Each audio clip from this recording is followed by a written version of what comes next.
Si vous vivez avec une maladie chronique, il y a fort à parier que le fait de ressentir des sensations vertigineuses, que de ce fait de ressentir soit des vrais vertiges, soit des sensations d'étourdissement ou des sensations de tangage, de perte d'équilibre quand vous marchez, soit un symptôme que vous avez expérimenté. Et peut-être face à ce symptôme qui peut être très angoissant parce que non visible de l'extérieur et très perturbant de l'intérieur, votre médecin n'a pas eu de réponse à vous donner puisque vos examens étaient tout à fait normaux. Aujourd'hui dans cette vidéo, je vais vous expliquer ce qui se passe et pourquoi vous pouvez ressentir ce type de sensation quand vous vivez avec une maladie chronique.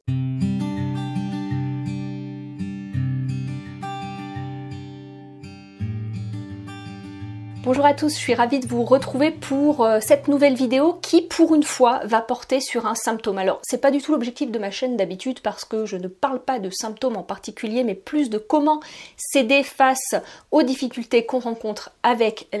la maladie chronique. Mais là, aujourd'hui, ce symptôme est un symptôme qu'on rencontre tellement souvent. J'avais à cœur de vous faire une vidéo pour vous expliquer un petit peu mieux ce qu'il se passait, pour que vous puissiez vraiment comprendre ce qui se passe, parce que ces sensations sont des sensations extrêmement déstabilisantes quand on les vit et qui ne peuvent pas être appréhendées de l'extérieur. Donc aujourd'hui dans cette vidéo, je vais vous expliquer un petit peu mieux ce qui se passe et je vais vous expliquer surtout d'où ça peut venir pour que vous compreniez vraiment la situation, ce qui est en train de se dérouler dans votre corps. Je précise que cette vidéo va s'intégrer dans le cadre de 2 vidéos sur le sujet, que j'ai déjà fait un article, je vous le mettrai en haut et en lien de description, à propos de ce livre qui s'appelle, alors excusez mon accent parce que c'est un livre en anglais qui s'appelle Rocksteady, Healing Vertigo or Tinnitus with Neuroplasticity. Rocksteady, c'est le nom du programme qu'a fait cette thérapeute et le sous-titre c'est Guérir les vertiges ou les acouphènes parce qu'elle s'intéresse également aux acouphènes avec la neuroplasticité. J'avais fait un article sur ce livre pour les gens qui peuvent lire en anglais. Et il y a beaucoup de questions qui me sont parvenues et je me suis dit que ça serait vraiment intéressant de faire vraiment une vidéo spécifique à ce sujet pour permettre de mieux comprendre ce qu'il se passe. Donc si vous vivez avec une maladie chronique, comme je vous disais, il y a fort à parier que vous ayez déjà expérimenté, alors peut-être plus ou moins dans le temps et peut-être de manière très ponctuelle, mais en tout cas cette sensation soit d'étourdissement, qui est un petit peu gênante pour fonctionner au quotidien, soit cette sensation d'avoir du mal à marcher droit, de devoir vous tenir au mur, d'avoir vraiment une perte d'équilibre. Et dans ce cadre-là, la première chose qu'on fait, et la première chose moi que je vous conseille de faire bien sûr, c'est d'aller en parler à votre médecin pour déjà écarter tout type de pathologie. Autre parce que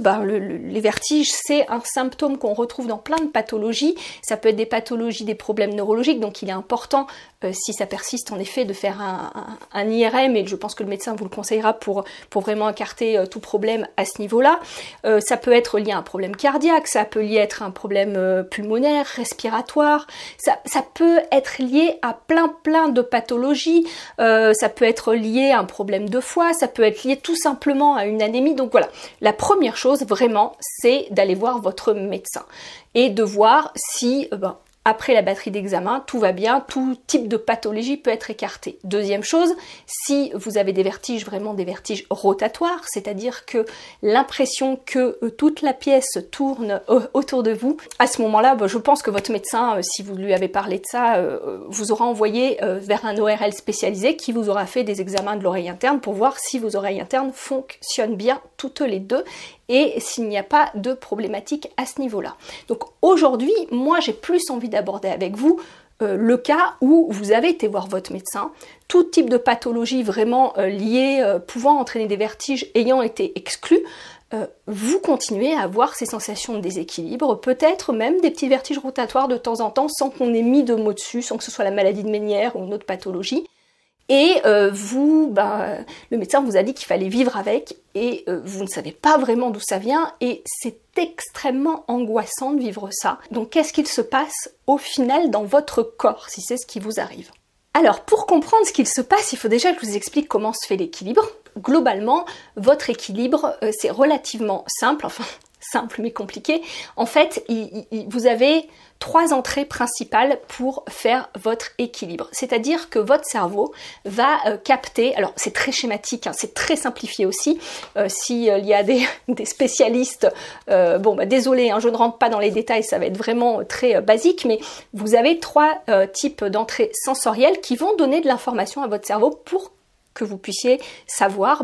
où vous vous trouvez, dans quelle position vous vous trouvez, quel est l'environnement autour de vous pour vous adapter à votre environnement, comment maintenir votre équilibre. Donc ces 3 types d'informations sont envoyées d'une part de l'oreille interne qui va permettre de ressentir toutes les sensations d'accélération, de décélération, donc de ressentir tous les mouvements de votre tête,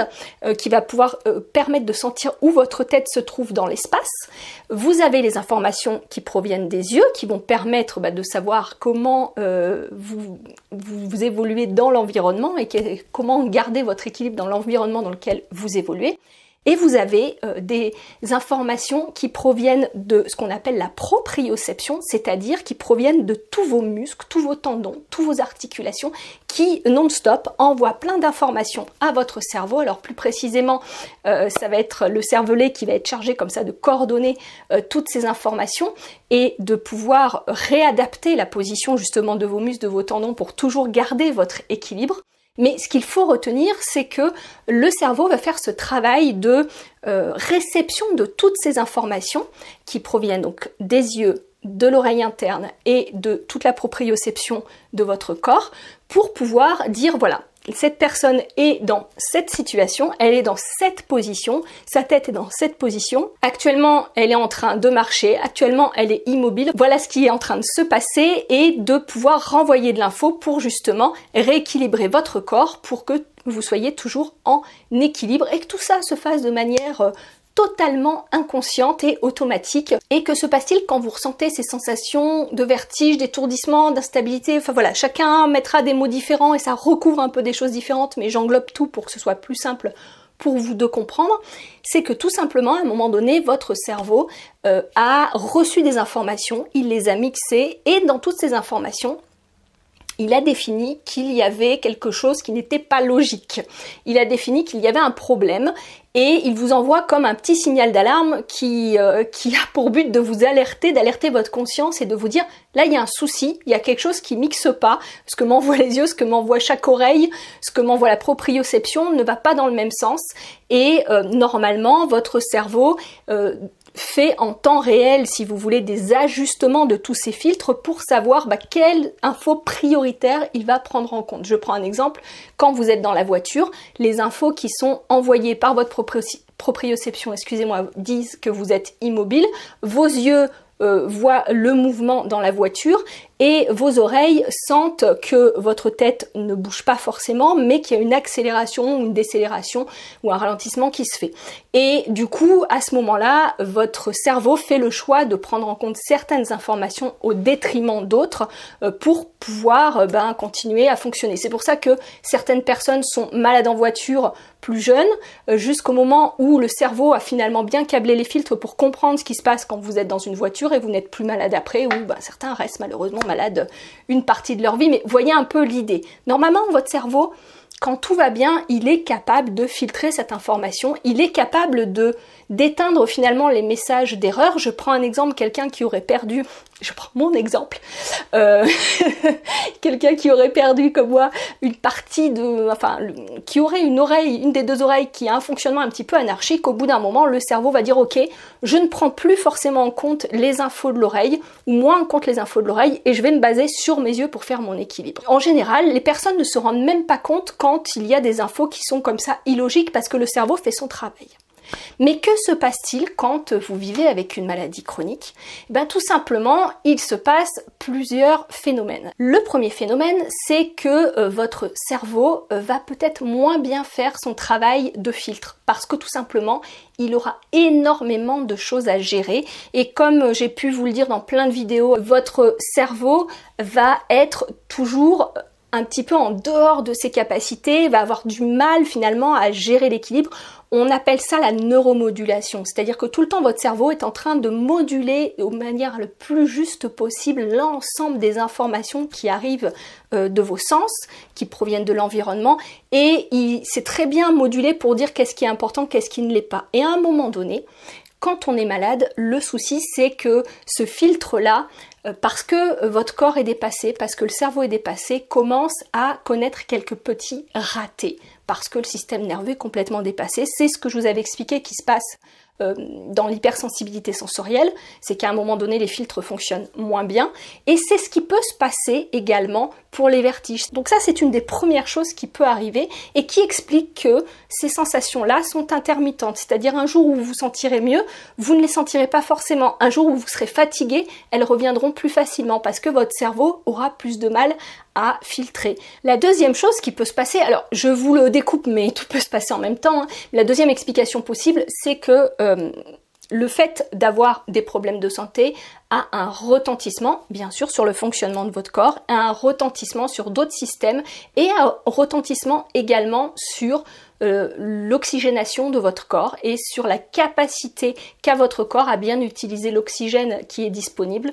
Et ça, très rapidement, cela peut entraîner des problèmes de vertige. Par exemple, le fait d'avoir une tension artérielle basse, on sait que le fait que la circulation sanguine ne soit plus aussi efficace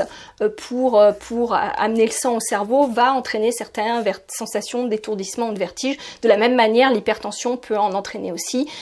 Tout ce qui touche à la respiration, problèmes respiratoires et qui peuvent être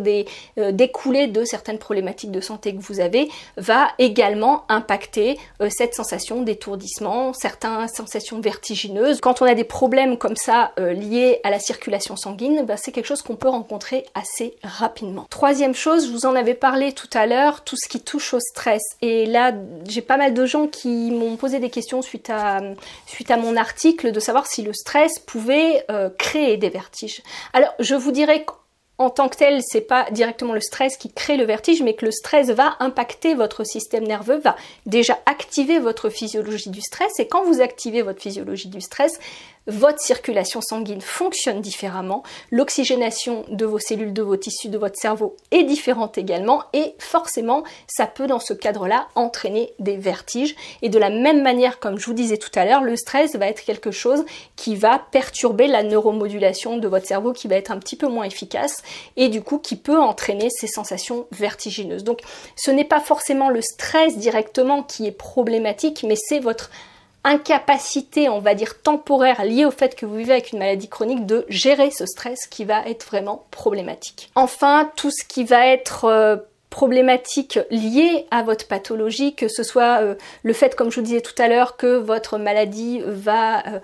peut-être vous souffrez de quelque chose où vous avez un virus qui peut être réactivé, une infection qui est chronique qui revient, un problème immunitaire qui se présente tout le temps, ou alors où vous pouvez vivre des problèmes de glycémie, où ça impacte votre glycémie, où cela va faire fluctuer votre tension artérielle. Voilà, tout ce qui est conséquent de la maladie peut également être source de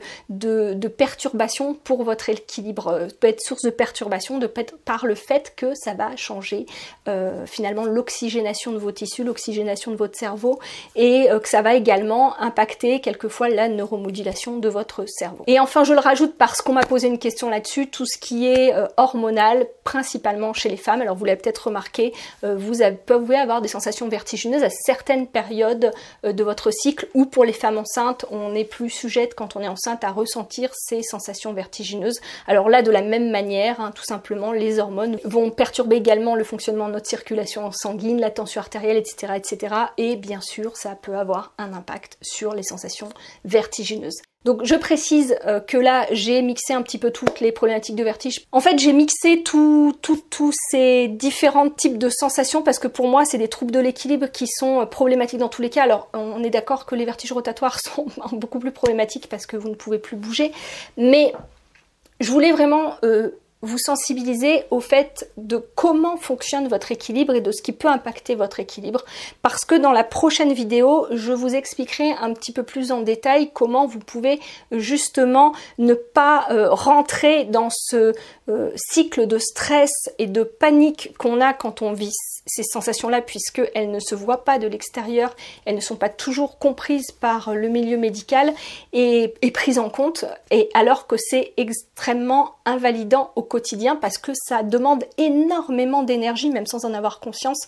à notre cerveau d'être toujours en train d'essayer de recalibrer cet équilibre qu'il n'arrive plus à avoir. Je vous dis donc à très bientôt et d'ici là, comme d'habitude, prenez bien soin de vous. Au revoir.